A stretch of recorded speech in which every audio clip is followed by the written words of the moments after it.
ఆంధ్రప్రదేశ్ రాష్ట్ర ప్రభుత్వం యూట్యూబ్ జర్నలిస్టులకు అక్రిడేషన్ మంజూరు చేస్తామని ఎన్నికల్లో మాట ఇచ్చి ఇప్పుడు మాట తప్పుతుందని ఆంధ్రప్రదేశ్ రాష్ట్ర YouTube news channel of journalist association వ్యవస్థాపక అధ్యక్షులు గుండారెడ్డి మల్లికార్జున్ రెడ్డి అన్నారు.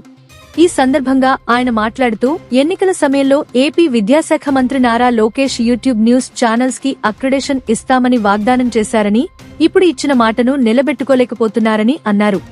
ఇటీవల జరిగిన కేబినెట్ సమావేశంలో సోషల్ మీడియాకు అక్రిడేషన్ ఇవ్వాలని అవసరమైన విధి విధానాలు రూపొందించడంతో ఆంధ్రప్రదేశ్ ముఖ్యమంత్రి నారా చంద్రబాబు నాయుడు ఒక ప్రకటన విడుదల చేయడం జరిగిందని, మరి ఈ ప్రకటన ఎటుపోయిందని అన్నారు. ఇప్పటికైనా యూట్యూబ్ జర్నలిస్టులను గుర్తిస్తూ అక్రిడేషన్ కార్డు మంజూరు కొరకు త్వరగా చర్యలు తీసుకోవాలని, లేనిపక్షంలో ఏపీ ప్రభుత్వానికి చివరిగా ఒక మాట తెలియజేస్తున్నాం.